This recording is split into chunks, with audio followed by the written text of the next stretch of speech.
이번 시간에는 차료 21면의 맨 하단 단락부터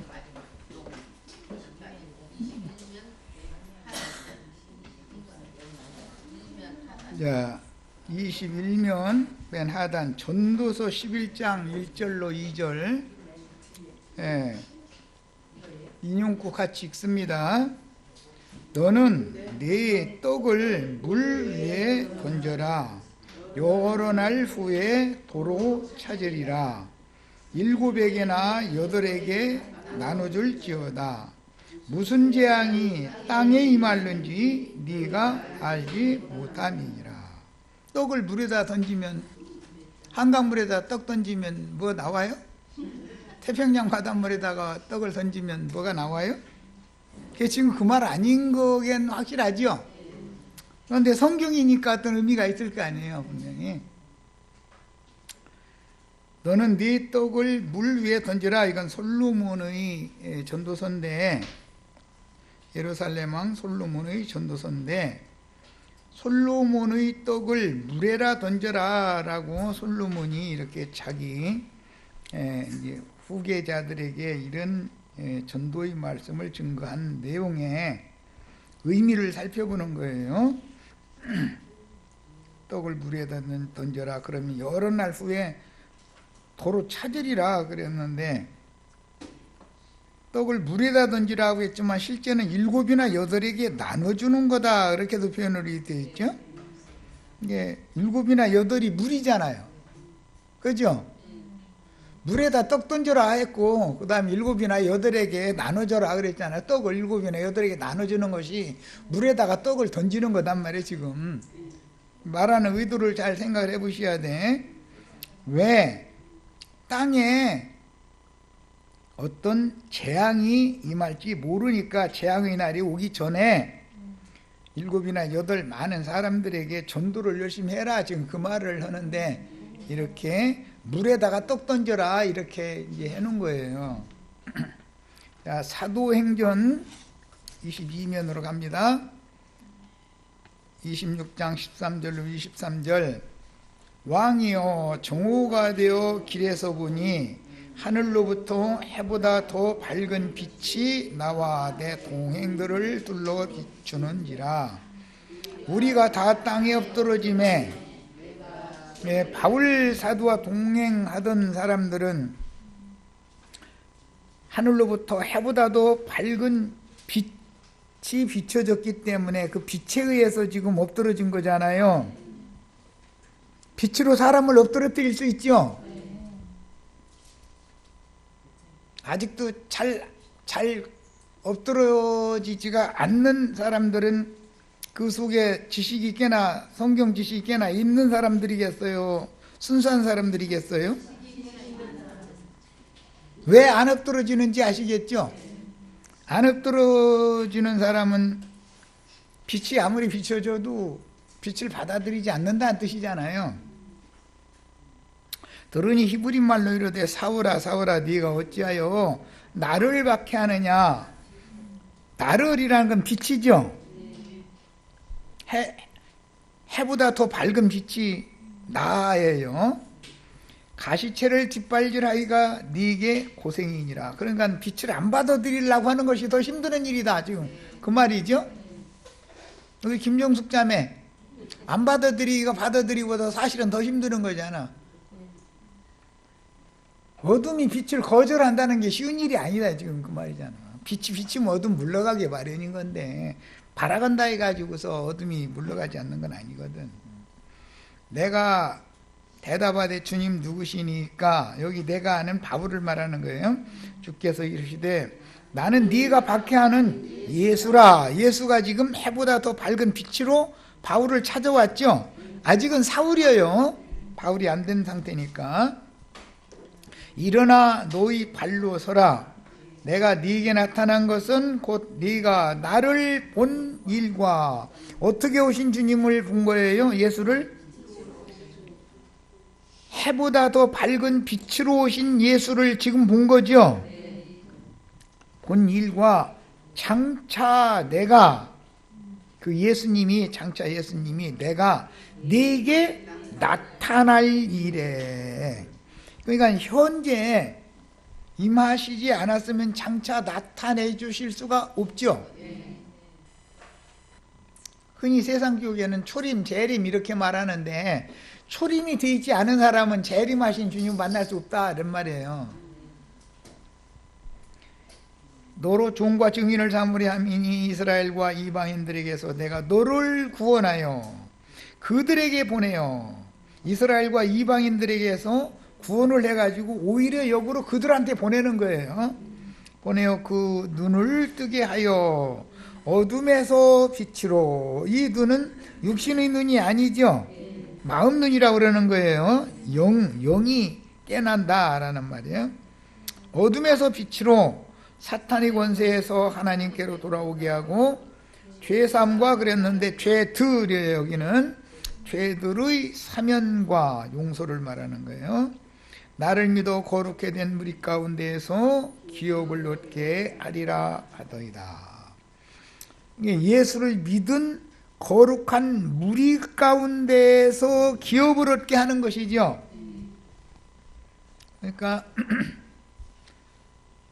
우리 형제 자매님들도 세상에 믿어서 구속받고 거듭난 사실이 있는 사람들이 새하늘과 새 땅이 실현되었을 때 만국의 백성들이 되면 형제 자매님들은 기업으로 내 나라로, 내가 다스리는 나라로 받아야 된다. 지금 그 말이에요. 아그리빠 왕이요 그러므로 하늘에서 보이신 것을, 이 하늘에서 보이신 것을이라는 건 이상, 계시라는 말이죠. 빛으로 오신 예수를 만난 것이 하늘에서 그분을 보여준 거잖아요. 보이신 것을 내가 거스르지 아니하고 먼저 다메섹과 예루살렘에 있는 사람과 유대 온 땅과 이방인에게까지 회개하고 하나님께로 돌아와서 회개에 합당한 일을 하라 전함으로 유대인들이 성전에서 나를 잡아 죽이고자 하였으나, 이 성전은 사람의 손으로 지은 예루살렘 신전을 말하는 거예요. 하나님의 도우심을 받아 내가 오늘까지 서서 높고 낮은 사람 앞에서 증언하는 것은 선지자들과 모세가 반드시 되리라고 말하는 것밖에 없으니 곧 그리스도가 고난을 받으실 것과 죽은 자 가운데에서 먼저 다시 살아나사 이스라엘과 이방인들에게 빛을 전하시리라 함이니이다. 모세가 계속 증거한 말도 알고 보면 이스라엘과 이방인들에게 참빛 생명의 빛을 전하실 것에 대한 예언을 했었던 것이죠. 자, 계시록 10장 10절로 11절 인용고 있습니다. 내가 천사의 손에서 작은 두루마리를 갖다 먹어버리니, 여기서 내가 아는 요한이에요. 반모섬에 있어요. 현재 육신적으로는. 내 입에는 꿀같이 다나 먹은 후에 내 배에서는 쓰게 되더라. 그가 내게 말하기를, 그가는 힘센 천사예요. 이 작은 책의 말씀을 요한에게 준 천사예요. 말하기를 네가 많은 백성과 나라와 방언과 임금에게 다시 예언하여야 하리라. 아까 바울에게는 이스라엘과 이방인들이었죠. 많은 백성, 나라, 방언, 임금이라는 것이 바울에게 말씀하실 때는 이스라엘과 이방인들에게서 내가 너를 구원해서 그들에게 내가 너를 다시 보내겠다 그랬잖아요. 그러니까 이스라엘과 이방인들이 다 무리다 이거예요. 많은 무리라는 건. 그런데 그들이 전부 귀신의 영이 들려가지고 귀신의 영에 덮여있는 중이다. 그 영혼들이. 자, 계시록 17장 15절에 그 큰 음녀, 큰 성 바벨론이라고 하는 짐승과 행음하는 여자는 천사가 내게 말하되, 그 여자에게 말하되, 음녀에게 말하되, 네가 본 바 음녀가 앉아있는, 여기 이제 요한에게 이걸 보여주시고 나서 누구를 봤냐면 많은 물이 앉은 큰 음녀를 봤잖아요. 그 음녀가 앉아있는 물은 백성과 무리와 열국과 방언들이니라 그랬어요. 그러니까 이제 전도서 11장 1절 2절부터 시작을 했는데, 네가 많은 물에다가 네 떡을 갖다가 던져라. 그럼 여러 날 후에 다시 찾을 것이다 그랬는데, 떡을 많은 물에다가 떡을 던지라는 말은 알고 보면 백성과 무리와 율법과 방언들한테 하나님의 말씀을 전해라 그 말이란 말이에요. 이해되셨죠? 성경을 해석하는 원칙이에요 이것이. 어떤 사람이 전도서 11장 1절 2절 해석한다고 고사떡 갖다가 물에다가 던진 거야. 또 이렇게 해석하면은 또 할 말 없고, 그들의 생각엔 또 그렇게 생각하면 또 그들의 해석이 맞죠. 또 그들의 세계에서는 기독교는 99%가 이렇게 해석하기 때문에 내가 하는 얘기예요. 옛날 어른들 고사떡 갖다 물에다 던지는 거 보셨죠? 그거라는 말이라고 이렇게 해석하면 맞냐 그 말이요. 지금 하나님 할 일 없어서 고사떡 갖다 물에다 던지라고 하겠냐 그 말이요. 모세는 죽음의 물인 나일 하수에서 떡이라는 하나님의 말씀을 요리한 것을 말하는 거예요. 주님이 직접 주신 것은 고운 가루를 주시잖아요. 그걸 이제 하나님의 종들은 반죽해 가지고 떡을 만들어서 줘야 되잖아요. 제사장들은 떡을 굽는 거예요. 나도간 형제가 해석을 해서 나눠주는 것을 보게야지, 고운 가루만 받으면 형제 자매님들이 고운 가루라는 게 기록된 말씀인 건데, 말씀을 읽으면 알아요 몰라요? 이게 무슨 소리인지 도무지 모르겠죠. 그런데 떡 만들어서 이렇게 떡 던져주니까는 그거 받아 먹으니까 이해가 되죠. 이런 개념에서 수로보니게 여자라는 사람이 자신을 개로 비하해가면서 올소이다마는 개들도 주인의 상에서 떨어지는 부스러기를 먹나이다 그렇게 대답을 했어요. 자녀의 떡을 취하여 개에게 던져주는 것은 마땅치 않다. 예수님이 그랬어요. 그러니까 그럼 지금 수로보니게 여자를 개 취급하는 거 아니에요. 개라는 건 이방인들, 죄인들을 상징하는 말인데, 그 수로보니게라는 말은 수리아의 페니키아, 수리아라고 하는 그 아수르 나라의 베니게라고 하는 그 도시, 국가의 여자단 말이야. 수로보니게라는 말은 수리아의 페니키아 여자단 말이야. 대한민국의 서울 여자다 말하자면, 이해하셨죠? 예, 그런 뜻이에요. 그런데 그러니까 이방인이기 때문에 주의상에 참여할 권리가 없었잖아요. 예수님이 육신으로 오셨을 때까지만 해도 이방인 때가 아직 안 됐으니까. 자녀의 떡이라는, 예수님은 이스라엘 백성들을 위한 떡으로 오신 거잖아요. 그런데 수로보니게 여자가 주인의 상에서 떨어지는 부스러기를 먹기 시작하면은 이방인의 때로 전환되는 것을 암시하는 거예요. 거기 나오는 그 떡 조가리라고 하는 것이 예수님이 말씀을 광야에서 전할 때 12광줄이 남긴 적도 있고 7광줄이 남긴 적도 있죠. 그런데 떡 부스러기를 버리지 말고 다 모아라 그랬더니 12광줄이가 됐고 7광줄이가 됐다 그랬잖아요. 이 부스러기들이 남은 조각들이 있으니까 오늘날 우리에게까지 먹는 것이지, 2000년 전에 다 먹어버리고 남겨둔 12광줄이가 없었었으면은 그 광야 사람들만 먹고 남은 광줄이에 떡이 없었었으면 우리가 먹을 떡은 없었을 거 아니냐 이 말이야.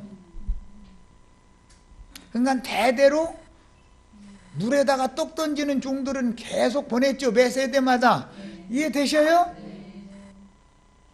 지금 나도 물에다 떡 던지고 있는 중이요. 금붕어 기르려면 물에다가 떡밥 주잖아요. 떡 이렇게. 이해되셨죠? 성경 읽다 보면 참 재밌는 말이 아주 많으니까. 이런 것들은 다 계시가 없으면, 성경이라는 거는 계시가 없으면은 본능으로 아는 그것으로 해석을 하면 망한다 이거예요. 망하게 돼 있어. 그래서 모세 이야기를 지금부터 이제 넘어가는데, 죽음의 물인 나일 하수에서 건짐을 받은 사람이었어요. 모세는. 이 말씀은 다 여러 번 읽어보셨죠? 그래도 어디에 나온지는 모를 수도 있으니까 출애굽기 2장을 가서 읽고 한 절만 읽고 오겠습니다. 출애굽기 2장. 바로가 히브리인들의 남자를 낳으면 다 죽이라고 그랬죠?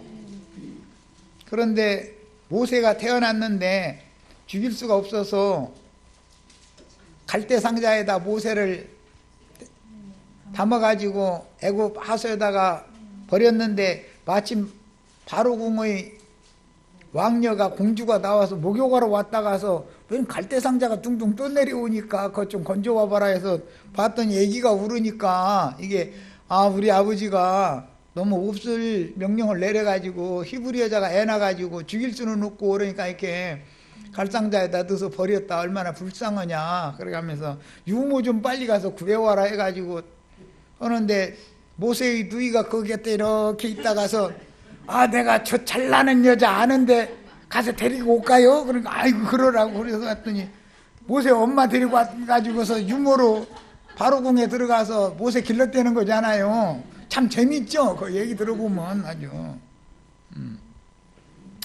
자, 그런데 2장 9절 10절 읽겠습니다. 출애굽기 2장 9절 10절. 바로의 딸이 그에게 이르되 이 아기를 데려다가 나를 위하여 젖을 먹이라. 내가 그 싹을 주리라. 그게 모세 엄마는 자기 아들 젖먹이에 기르는데 품삯 받아가면서 젖먹여가면서 참 어차피 자기 아들인데, 여인이 아기를 데려다가 젖을 먹이더니 그 아이가 자라매 바로의 딸에게로 데려가니 그가 그의 아들이 되니라. 이제 줄쳐놓습니다. 그가, 이게 바로의 딸이 그 말이에요. 여긴 그녀예요. 그의 모세의 이름을, 갈상자에 있던 모세의 이름을 모세라 하여 이르되, 그 뜻은 이는 내가 그를 물에서 건져내었음이라 했더라 그랬어요. 모세라는 이름은 애굽어예요.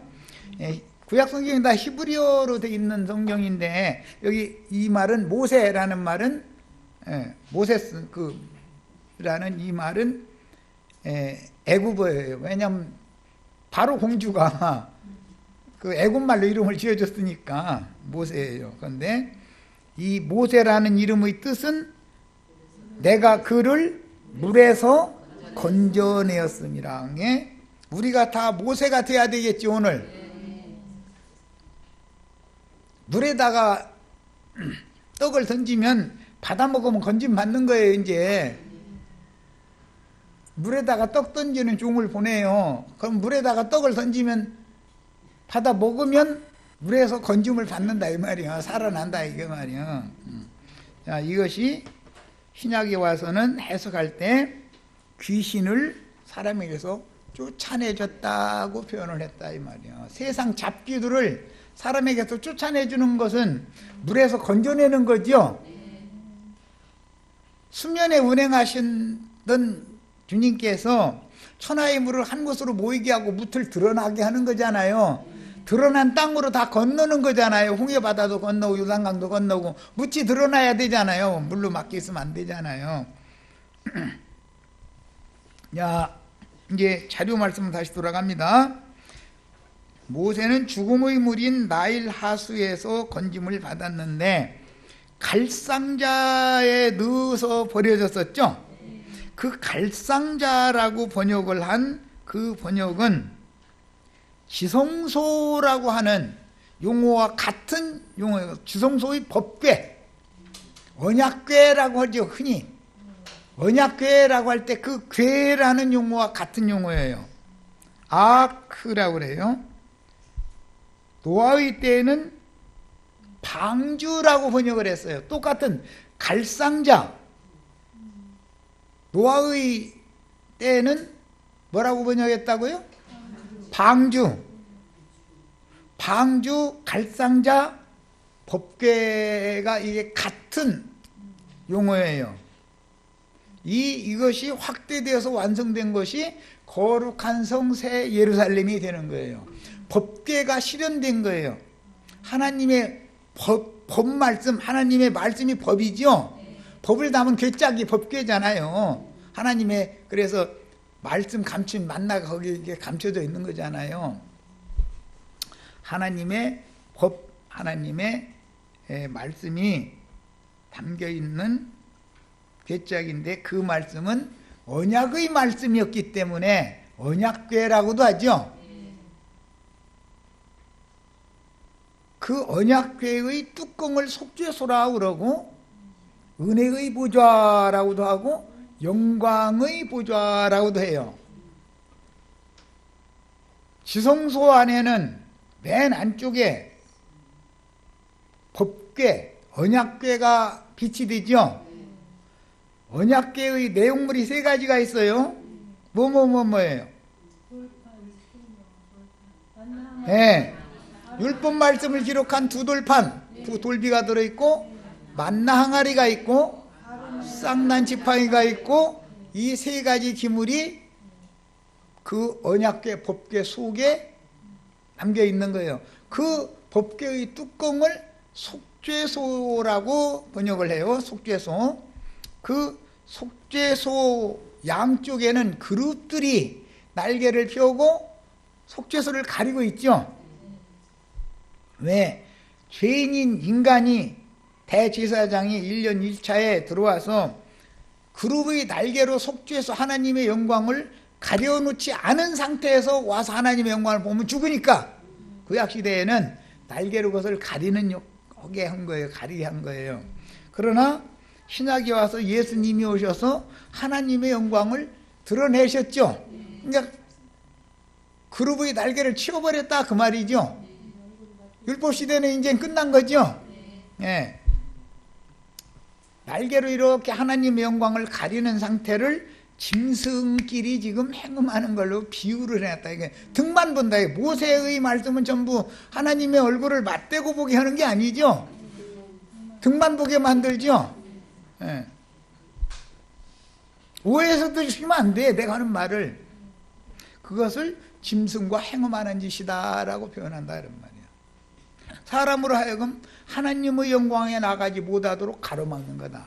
구약시대에는 성전이 성수와 지성수 사이의 휘장이, 둘째 휘장이 가로막고 있어서 그 둘째 휘장은 예수 그리스도의 육체를 상징하는 건데, 그 육체라고 하는 건 죄의 담이다 이 말이야. 이것이 찢어지지 않으면, 죄의 담이 허물어지지 않으면 죄인이 하나님 앞에 나갈 수 없게 돼 있었다 구약시대에는. 그래서 예수님이 오셔서 십자가에서 당신의 육체를 찢김을 받음으로 인해서 새롭고 산 길이, 우리가 하나님의 영광에 나가는 길이 지금 열렸단 말이야. 이것은 비유적으로는 천하의 물이 한 곳으로 모이고 묻이 드러나게 해서 드러난 묻이 하나님 앞에 나가는 마른 땅이 되게 만들어 놓은 것으로도 상징을 해놨다 그런 말이에요. 이것이 홍해를 건너고 요단을 건너는 거죠. 예, 이게 다 비유들이에요. 자, 모세는 죽음의 물인 나일 하수에서 건짐을 받은 사람인데 그 이름 자체가 많은 물에서 건짐을 받은 자라는 뜻이며, 그런데 그 음녀는 많은 물 위에 앉아있죠. 물이 갈라지지가 않아. 그 세상 교계는 궁창 위의 물과 궁창 아래 물, 하수물과 상수물이 갈라지지가 않아 이게. 그러니까 거기 들어가면 다 빠져 죽는 거 아니에요. 예배당 들어가시면 죽으러 가는 거죠. 자살하러 가는 거예요 사실은 그게. 그건 제 발로 들어가서 자살을 하는 거예요. 빠져 죽는 거예요. 그게 바로의 600승의 병거들로 상징이 됐어. 666할 때 첫 번째 나오는 게 600이라는 게 바로의 600승의 병거다 그랬어요. 그 마병대들이다 이거예요. 그런데 그게 다 기독교계의 유명한 목사님들이 이 세상 임금 마귀가 타고 다니는 병거지요. 그걸 죄의 병기다 그래요. 로마서에서는 육체의 병기잖아요. 우리는 하나님의 성령이 타고 다니는 의의 병기가 되셔야 되겠죠. 자, 그 다음에 다윗도 사무엘하 22장 16절로 18절 빨리 이거 읽어보고 오겠습니다. 많은 물에서 건짐을 받은 사람이 대표가 노아와 8 식구가 있고 훗날 다윗이 또한 많은 물에서 건짐을 받은 사람이죠. 모세가 많은 물에서 건짐을 받은 사람 지금 출애굽기 2장 10절 읽었고 이번에는 다윗도 많은 물에서 건짐을 받은 대표적인 사람이에요. 자, 22장 16절로 18절 자, 봅니다. 이럴 때 여호와의 꾸지람과 홑김으로 말미암아 물밑이 드러나고, 물밑이 드러났다는 것은 수면에 운행하시던 하나님의 성령께서 천하의 물이 한 곳으로 모이고 묻이 드러날 하심이 그대로 되었다 그랬죠. 물밑이 드러났죠. 오늘 우리 형제 자매는 물밑이 다 드러났어요. 물밑이 드러난 이 땅이 천국 농사하는 땅이다 이 말이에요. 이것을 선지자들은 새 땅이다 그러죠. 새 땅. 창세기에서는 경수가 끊어진 사례의 태를 하나님이 고쳐주셨더니 생산하게 되었죠. 귀신들이 점령하고 있던 태에서는 더러운 열매밖에 더 맺어요. 그러니까 그 태를 고쳐야 되잖아요. 땅을 치료한다고 그랬는데, 아니 땅에다 주사를 놔요, 약을 먹여요. 어떻게 땅을 치료해요? 성경에 보면 참 어려운 말들이 많잖아요. 물에다가 떡 던지는 얘기가 안 나오나, 땅을 치료하는 얘기가 안 나오나, 경수가 끊어진 여자를 고쳐갖고 애 낳게를 한나. 사람의 말로 이해가 안 되는 말들이 수없이 많죠. 오늘 내가 형제 자매님들의 태를 수술해 주는 중인데 저기 이상하게 생각하고 들으시면 안 돼. 땅이 새 땅이 돼야만, 새 열매를 맺는 땅이 돼야만 되는 거다 그런 말이요. 그러려면 땅을 치료해야죠. 에스겔서에 보면 성전의 중앙에서부터 동쪽으로 생명의 물이 스며 나와서 흘러가가지고 점점 이렇게 큰 강이 돼서 흘러가던데, 그 강물이 흘러가는 모든 땅이 다 치료받더라 그랬죠. 오늘 다 치료받으셔야 되겠어요. 나 지금 땅 치료하는 얘기하는 중에 나 의사예요 지금. 의사. 근데 땅을 치료하는 의사는 왜? 아담의 범죄로 인하여 땅에 저주가 임했기 때문에 저주를 제거하고, 저주받은 땅에서는 가시와 엉겅퀴밖에 안 나오죠. 육체 열매밖에 못 맺는다 이거요. 이 땅을 갈아엎어 버리고 지금 천국 농사를, 새 농사를 하기 위해서 새 땅을 만드는 얘기를 내가 지금 하고 있는 중이에요. 이해되세요? 하나님 아주 전능하신 분이요. 땅도 치료하고 여자의 태도 치료하고 뭐 하여간 성경에 보면 사람의 말로는 이해가 안 되는 말이 한두 가지가 아니에요. 그런데 성경 다 아는 것처럼 떠들어. 무슨 소린지 알지도 못하면서 그게. 오늘 다 우리 형제 자매님들 애굽의 나일강 하숫가에는 갈대가 많이 자라는데, 어떤 저주받은 땅에서 나는 가시와 엉겅퀴로 상징이 됐고, 갈대밭인 그 땅은 개펄, 진펄은 치료가 된다겠어요? 안 된다겠어요? 생수가 흘러가도 개펄은 치료가 안 되죠. 그런데 개펄에서 이 갈대가 자라난단 말이에요. 그걸 가지고 잘라서 모세를 거기다 담아서 떠내려 보냈던 거예요. 우리 육체는 하나님 앞에 소망이 있어요, 없어요? 없어요. 왜? 개펄에서, 개펄 땅이니까 이거 육신의 마음이라는 개펄 땅이죠. 여기서 나오는 것이 갈대밖에 없는데도 하나님은 그거 잘라다가 유용하게 쓰실 수 있어. 뭘 만들어? 방주를 만들 수 있단 말이에요. 법궤를 만들 수 있다 이거예요. 하나님의 생명의 성령의 말씀을 담는 도구를 만들 수 있죠. 법궤 만들 수 있죠. 여기서 아론의 지팡이에선 싹이 나고 꽃이 피고 열매 맺잖아요.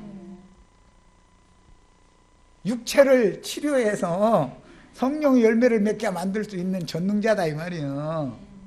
오늘 들어보니까 성경 참 재밌죠? 내가 예수 믿은 지가 30년이 됐는데 30년 됐으면 뭐합니까? 나는 모태신앙인데 60년 됐으면 뭐합니까? 땅이 치료를 받아야 되는데 치료받지 못한 땅을 가지고 있으면 거기서는 그게 저주받은 땅으로 계속 있으면 영원토록 뭐가 되겠냐 이 말이요. 저주받은 땅 고침을 받지 못하고 그냥 영원세계로 가면 뭐가 되겠어요. 큰일 날 뻔했죠.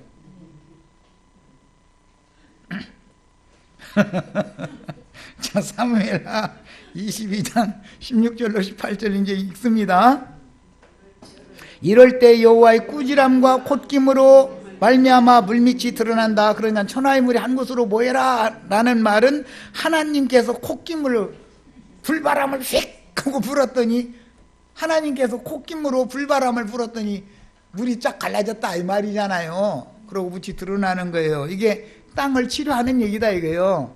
저주받은 심판의 영 안에 심판의 잡귀들의 영으로 마음 땅이 뒤덮여 있을 때 그 덮고 있는 귀신들을 다 쫓아냈다 이거예요. 어떻게? 콧김을 하나님께서 콧김을 날려가지고서는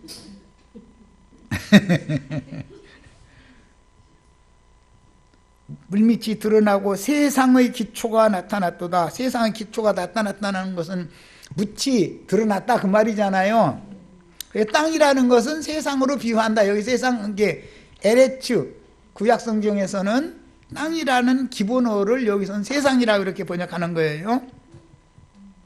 자, 그가 위에서 손을 내미사 나를 붙드시며, 이것은 모세의 경우로 말하자면 그 시간 그 장소에 바로의 공주를 목욕하고 싶어가지고 바로 궁에 목욕탕 없습니까?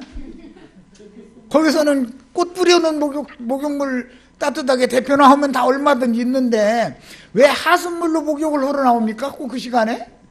하나님이 그 손을 지금 내미시는 중이죠. 구원의 손을. 많은 물에서 나를 건져내셨도다 그랬어요. 이 많은 물에서, 여기서는 나를이라는 건 이게 다윗의 시기 때문에 많은 물에서 누구를 건져낸 거예요? 다윗을 건져낸 거예요. 많은 물에서 모세를 건져낸 것처럼, 많은 물에서 노아와 그 7 식구를 건져낸 것처럼 오늘 우리들에게도 하나님이 이런 축복이 임하고 있는 중이요. 그런데 뭔 소리를 하시는지, 저 형제님 뭔 얘기를 막 너무 어렵고 못 알아듣겠어. 그러시면은 이거 큰일이단 말이요. 하나님의 손길이 이렇게 임하죠. 구원의 손길이. 하나님의 손님이름 악수하고 붙잡아야 돼요? 에이 하고 뿌리쳐야 돼요? 엊그제 보니까 우리나라 문 대통령께서 이렇게 손 내미니까 김정은이가 같이 악수하더만, 집가에 에이 하면 저만 죽는 거지 뭐 가에 있는 거 뭐.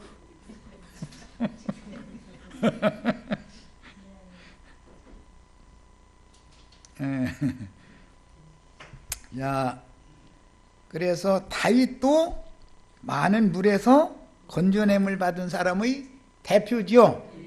구약시대에 노아가 그랬고 모세가 그랬고, 훗날 모세의 인도를 따라서 이스라엘 백성들이 홍해바다 그 많은 물에서 건짐을 받았죠. 자, 광야를 거쳐서 요단 언덕을 넘치는 그 많은 물에서 건짐을 받은 자들만 약속의 땅에 들어갔어요. 오늘 우리도 같이 들어가시는 거예요. 예. 언제는 태 고쳐준다겠다, 언제는 땅 고쳐준다겠다, 뭐 약속의 땅에 들어간다겠다 하면 정신 없는 얘기라 하지 말고 잘 새겨서 들으셔야 돼. 그러니까. 그런데 선지자 중에는 요나라는 사람이 전도를 하라고 가서 보냈더니 싫다고 도망갔죠. 배 타고 멀리로 도망가겠다고 가는데 이 요나 때문에 배가 풍랑만 나가지고 다 죽게 생겼잖아요. 그래서 요나가 하나님이 나를 이방 땅에 전도하라고 보내셨는데 내가 심통이 나가지고 우리 민족 히브리인들을 박해하고 저렇게 쳐들어가지고 고통 주고 하는 저런 놈들한테 가서 구원의 말씀을 전하다니 차라리 내가 혈 깨물고 죽지 이러고서는 도망가다가 지금 잘못 걸려가지고서 제일 깊은 곳에 와가지고는 던져버렸죠. 거기에서 기도를 했어요. 자, 그래서 요나도 죽음의 물을 건너는 동일한 체험을 했는데 이것은 성경에 나오는 선지자들만 이렇게 선진들만 이렇게 할 게 아니라 오늘 우리가 여기에 동참이 돼야 된다 그 말이에요. 오늘 내 구원이 더 중요하죠. 이 방주가 주님의 몸된 교회를 상징하는 거예요. 아크라고 그랬어요. 이것이 물로 침례를 주는 의미인 것이다. 그러니까 귀신의 영으로 세상의 영으로 영혼이 덮여 있는 상태에서 귀신들을 쫓아내버리고 마른 땅이 드러나게 한 목적은 여기에다가 천국 농사를 하려는 거죠. 땅을 고친 목적은 저주받은 땅을 치료해 준 목적이 뭐예요? 천국 농사 하려고 그런 거죠. 자, 출애굽기 2장 10절 그 아기가 자라매 바로의 딸에게로 데려가니 그가 그의 아들이 되니라. 그가 그의 이름을 모세라 하여 이르되 이는 내가 그를 물에서 건져내었음이라 하였습니다. 우리가 오늘 지금 많은 물에서 건짐받는 얘기죠. 이것이 계시록 18장 2절로 4절 사이에 나온 말씀에서 보면 내 백성아 많은 물이 앉은 그 큰 음녀에게서 나와라 그러면 나와야 돼요. 싫다고 이 많은 물이 앉은 큰 음녀한테 나 여기 있는 게 좋아요 이리 오라요. 우리가 모세 되는 방법을 내가 지금 말하는 거예요. 모세, 다윗, 요나 다 내가 그 물에서 나와야 되잖아요. 음녀가 앉은 물에서 내가 나와야죠. 그러니까 세상과 세상 교계에서 나와야 돼요. 거기 그냥 머물러 있어야 돼요. 이 말도 못 알아들으면 이건 정말 이렇게까지 설명을 하고 나서도 못 알아들었다 그러면 나도 더 이상 쉽게는 설명 못해 이거. 이걸 어떻게 더 이상 어떻게 오겠어. 그러면 못 알아듣겠으면 잘 들리게 해준 말 잘해주는 목사님한테 가시는 수밖에 없는 거예요. 그냥 난 여기다 강제로 붙잡아 놓고 싶지도 않아. 강제로 붙잡아 놓으면은 서로가 힘드는 거 아니에요. 뭐라고 힘드는 생활을 뭐라고 해. 바로의 딸이 애굽어로 지어준 모세라는 이름은 많은 물에서 건짐을 받은 자라는 뜻인데 궁극적으로 많은 물이 앉은 큰 음녀의 큰 성 바벨론에서 하나님의 백성이 나오는 것을 상징한 말이다 그 말이에요. 이해되셨죠? 어떻게 하다 보니까 여기까지 오신 거예요. 솔직히 말하자면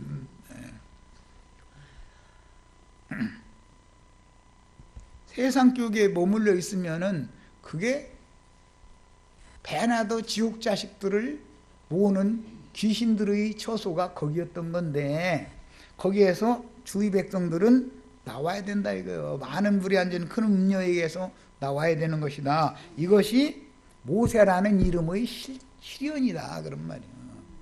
이해 다 되셨죠 이제? 자, 사무엘하 22장 5절 17절 지금 읽고 왔는데 16, 17절 읽었는데 사망의 물결이 나를 애우고 불의 창수가 나를 두렵게 하였으며 이 모든 말씀이 요나서에 그대로 재인용이 되죠. 요나서 2장에 그가 위에서 손을 내미사 나를 붙드시며 모세에게 구원의 손길을 하나님이 내밀은 건 바로의 공주를 그 시간 그 때에 딱 맞춰서 보내신 거죠. 나도가 형제 우리 형제자매님들을 만나게 해준 것이 하나님이 구원의 손길을 내민 건지 아니라고 누가 장담해. 기라고도 장담하라고 하면 또 강요하면 안 되지만 아니라고도 확증 못 하죠. 알 수 없잖아. 하나님의 구원의 손길을. 하나님이 무슨 손이 있습니까? 하나님이 오른손 있고 왼손 있고 그래요?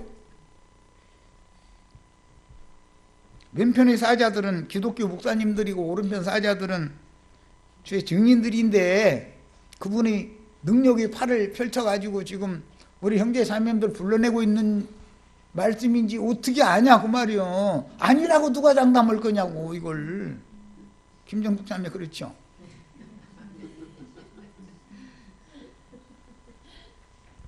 왼손잡이한테 붙들려 가지고서 못 나오면은 그냥 왼편으로 가는 거예요. 아니 왼편이 좋다는데 그거 어떻게 할게요? 거기가 좀 거기 있어야지 그거.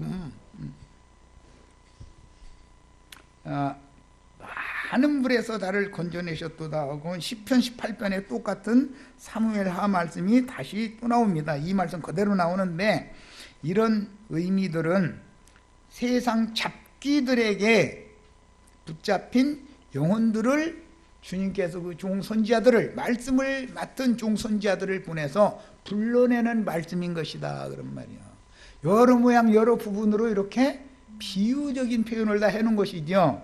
지금 많은 물에다가 떡 던지는 것이 뭔 말인지 아셨죠? 나도 형제가 물에다가 떡 던지는데 다 바다 잡수셨죠? 금붕어들 집 딱딱 벌려가지고 받아 먹으면 사는 것이고 필요 없다고 나 안 먹을 거라고 죽는 거지 어떻게 할 거예요 그거요. 성경에서 많은 물은 이와 같이 사망과 불의의 창수에 빠져 죽어가는 여러 부류의 사람들을 상징하며 음녀가 앉은 물이라는 건 열국과 민족과 백성과 방언들이죠. 인간들이잖아요. 세상의 영을 받은 인간들을 상징하는 말이요. 물에 떡을 던지라는 표현은 전도서 11장 1절 2절 사망의 물 불의의 창수에 빠져 죽어가는 여러 부류의 사람들에게 진리와 생명의 말씀으로 전도를 해라 라는 뜻이다 이거요. 왜 전도를 빨리 해야 돼요? 어떤 화액이 땅에 임할지 언제 임할지 모르니까 한 명이라도 구원해내야 된다 지금 그 말이잖냐 이 말이요. 전도서 1장 1절 11장 1절 2절 이제 다 해석됐죠. 그래서 홍해바다가 갈라지게 하고 요단강이 갈라지게 하며 유브라데 하수를 말리고 건너온다라는 표현들은 뱀의 입에서 토해낸 거짓 교리들과 주님의 말씀인 그 영과 신부의 말씀이 섞여서 큰 홍수의 바다가 되어 세상 사람들이 마음을 덮고 있기 때문에 그런 세상 사람들은 지금 흑암이 깊은 곳에 있는 거죠. 물 아래 깊이 지금 땅이 지금 물로 덮여 있는 중이잖아요. 깊은 물 아래 가라앉아 있는 걸 하나님 보시는 거예요. 이것이 요나를 바다 중심에다가 던졌다가 건져내는 얘기란 말이에요. 이해되셨죠? 이것이 예수님의 부활이죠. 요나의 표적이라는 게 뭐예요? 죽고 장사되고 부활하는 거예요. 그래서 너희가 표적을 보아나 요나의 표적 외에는 더 이상 보여줄 표적이 없다 그랬어요. 요나의 표적이라는 것이 물에서 깊은 물에서 건져냄을 받는다는 뜻이다 이거요. 그것은 시리어는 계시록 18장에서 주님의 백성이면 많은 물이 앉은 큰 음료 세상 교계에서 주님께로 건져냄을 받는 얘기인데 주님께로 건져냄을 받는다는 뜻은 하늘의 장자들의 교회로 나온다는 뜻이에요. 장자들의 교회는 장자들은 오는 세상을 유업으로 상속받을 자들이죠. 거룩한 성 예루살렘 빛의 처소를 상속받을 자들이에요. 다 이런 축복 임하시기를 바라요. 야, 세상의 영이 사람의 마음을 덮고 있는 그것이 진리의 말씀의 혼잡이고 혼돈이고 공허의 원인이므로 왜 땅이 공허하고 혼돈하며 흑암이 깊은 위에 있게 되느냐? 그 원인은 진리 말씀을 혼잡되게 가르치기 때문이다 말이야. 진리 말씀을 혼잡되게 가르치는 자들은 반역자들이죠. 하나님의 영광을 도적질하는 자들이잖아요. 그 반역 때문에 세상에 심판이 오는 거예요. 이해되셨죠 이제? 우리는 반역자와 계속 짐승과 행음을 계속 해야 되겠어요. 이제 그만 딱 끝내버리고 그래도 신부가 되셔야 되겠어요. 이거 물어보는 좀 내가 그러니까 뭐 물어볼 필요도 없는 얘기요 이제. 생명의 빛이 비치는 새세계 신천지로, 또 신천지 얘기하면 또 이만희 집단인가 또 이럴까 못했네. 참 좋은 얘기요. 새하늘과 새 땅이라는 게 신천지죠. 근데 그 걔들이 먼저 갖다 써놔가지고서는 이제 전도하기가 아주 그냥 신천지로 드러나게 하여 새 땅의 천국 농사를 새로 시작하려고 먼저 많은 물에서 건져내는 말씀의 물로 침례를 주는 것이다. 요단강물 공수에다가 침례식을 하라는 말이 아니고 말씀의 물로 침례를 해야 되는 거다 그 말이야. 말씀의 물로. 그렇죠? 그래야 천하의 물이 한 곳으로 보이고 귀신들의 처소는 그쪽 동네.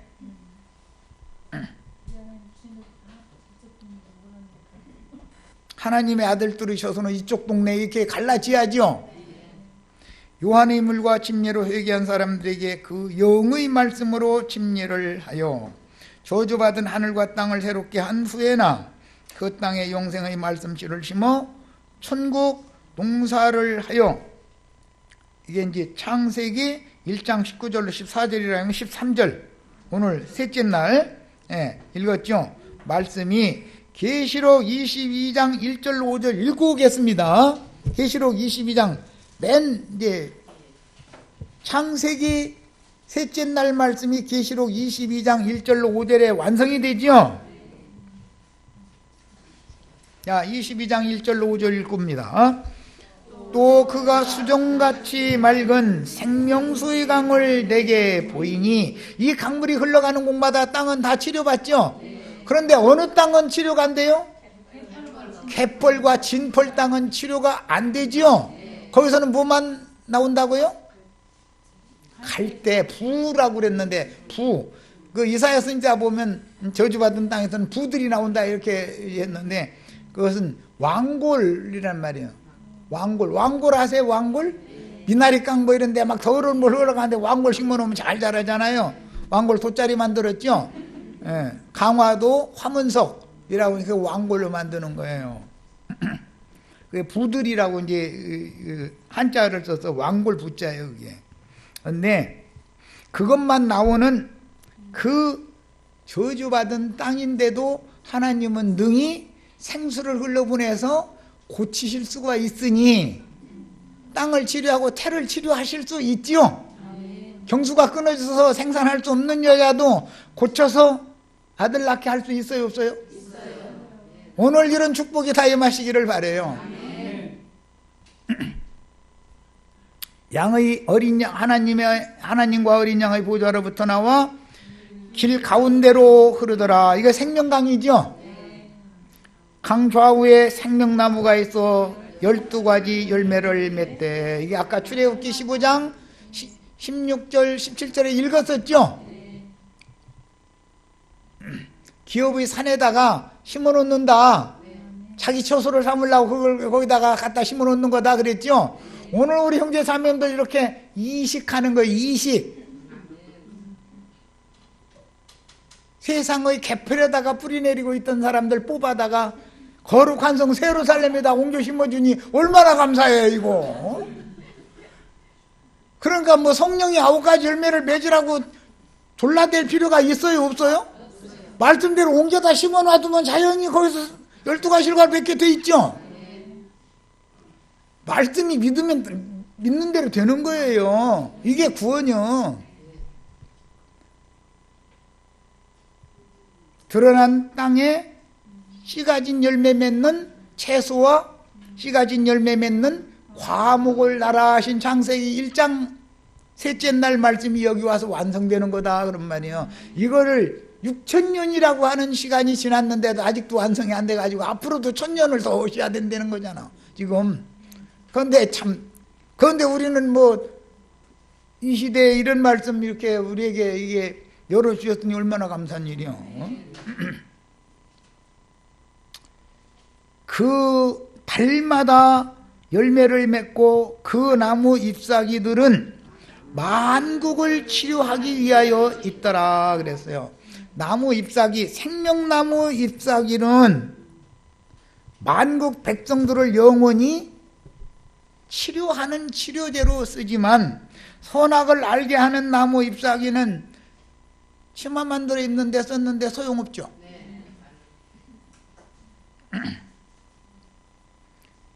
무화과나무 잎이 마르듯이 포도나무 잎이 마르듯이 하늘이 큰 소리로 떠나가는 날이 오니까 오늘 무화과나무 이파리로 치마 만드는 그거 다 끝나야죠. 그 바짝 말르면 가려도 소용없죠. 도로 다 드러나니까. 예, 종교 행위, 위선적인 행위로 가리려고 해서 다 소용없는 짓이다 이거요. 그래서 짐승 가죽으로 대체해서 새우해서 입혀주는 얘기가 나왔었던 거예요. 장세기부터. 그런데 영원토록 이 생명나무 이파리로 치료받을 만국 백성들이 있다 이거예요. 그럼 우리 형제 자매님들은 치료해주는 왕이 되셔야지 뭐 치료받는 만국 백성이 될 필요는 없죠 이제.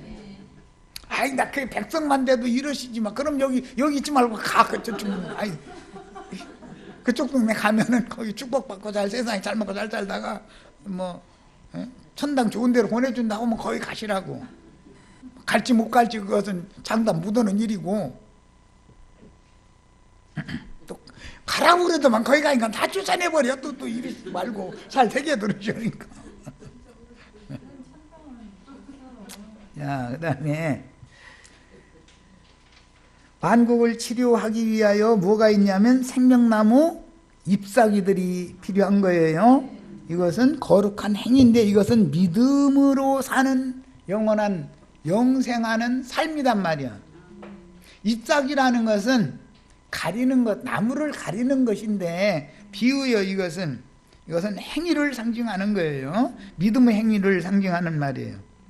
자, 그 다음에 다시 저주가 없으며 하나님과 그 어린 양의 보좌가 그 가운데 있으리니 그의 종들이 그를 섬기며 그의 얼굴을 볼 터이요 그의 이름도 그들의 이마에 있으리라. 여기 하나님의 종들이 다 되시기를 바라요.